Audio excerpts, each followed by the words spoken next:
Hello foodies. Today మన video చాలా అంటే చాలా ఈజీగా చేసుకొని బాయిల్ ఎగ్ ఫ్రై. నేను ఆల్రెడీ ఎగ్స్ బాయిల్ చేసేసుకొని ఈ విధంగా 1 ఎగ్ని 2 పీసెస్కి అయితే కట్ చేసి పెట్టుకున్నాను. ఈ బ్యాక్ సైడ్ ఉంటుంది చూసారా, ఈ బ్యాక్ సైడ్ వచ్చేసి ఇలా లైన్స్ పెట్టుకోవాలన్నమాట. ఒక 3-4 లైన్స్ పెట్టుకుంటే సరిపోతుంది, ఎందుకంటే మసాలా అనేది ఎగ్స్కి పట్టడానికి. ఇప్పుడు ఒక మిక్సీ జార్లో 5-6 పచ్చిమిర్చి, 2 టొమాటోలు వేసుకొని గ్రైండ్ చేసుకుంటున్నాను. ఈ విధంగా గ్రైండ్ చేసుకుని పక్కన పెట్టేసుకున్న తర్వాత స్టవ్ ఆన్ చేసుకుని ప్యాన్ పెట్టుకొని 1 టేబుల్ స్పూన్ బటర్ అయితే తీసుకుంటున్నాను నేను.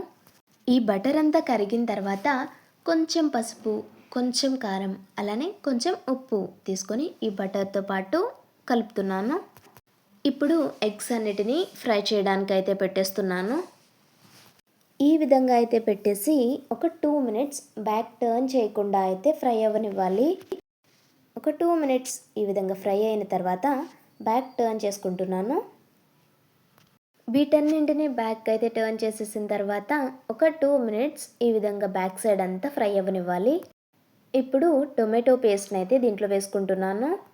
ఈ టొమాటో పేస్ట్ వేసిన తర్వాత 2 మినిట్స్ మూత పెట్టేస్తున్నాను.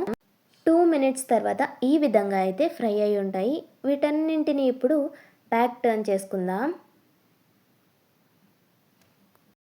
ఈ ప్రాసెస్లో ఎగ్ ఫ్రై చేస్తున్నట్లయితే చాలా ఈజీగా చేసుకోవచ్చు. టేస్ట్ విషయానికి వస్తే మాత్రం నో కాంప్రమైజ్ అండి, అంత బాగుంటుంది. చూసారా, ఇదంతా దగ్గర పడిపోయింది కదా. ఇప్పుడు కొంచెం వాటర్ వేసుకొని కొంచెం సాల్ట్ వేసుకోవాలి, ఎందుకంటే ముందు వేసిన సాల్ట్ సరిపోదు. ఇప్పుడు సాల్ట్, కారం ఇవన్నీ సరిపోయాయా లేదా అనేది ఒకసారి చెక్ చేసేసుకొని ఒక్క 2 మినిట్స్ అలా మూత పెట్టేసి తీసారంటే యమ్మీ యమ్మీ ఎగ్ ఫ్రై రెడీ అయిపోతుంది. ఇంతేనండి, చాలా ఈజీగా చేసుకునే టేస్టీ ఎగ్ ఫ్రై. మీరు కూడా డెఫినెట్గా ట్రై చేసేయండి.